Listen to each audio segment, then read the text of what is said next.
Muling umarangkada ang Lakbay Eskwela hanap serbisyong legal para sa mga bayani ng paaralan ng IBP Nueva Ecija Chapter sa pamumuno ni Attorney Carmela Wenceslao sa Maligaya National High School, Palayan City noong araw ng Miyerkules, June 11, 2025. Tinalakay ni Attorney Benjamin Earl B. Hernal ang RA 7877, the Anti-Sexual Harassment Act of 1995. Tinalakay naman ni Attorney Joanne Florence G. Padilla ang Republic Act 11313 o Safe Spaces Act.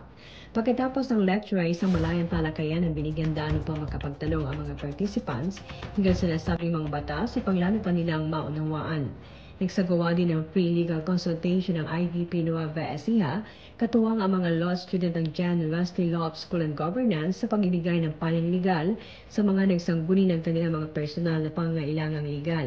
Pinasalamatan naman ni Maligaya National High School Principal Maria Rowena B. Constantino ang IBP Nueva Ecija sa serbisyong ipinagkaloob sa kanyang mga teaching at non-teaching personnel.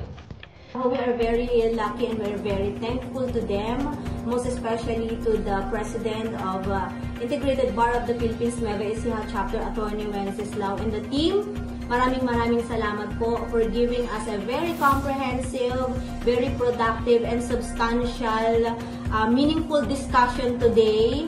At yun po, because of them, napakahusay nila, mga high caliber speakers, ang mga abogado na ito, ay matutulungan kami at ang mga guro na maging maingat at huwag makompromiso ang pinakaiingatan naming lisensya.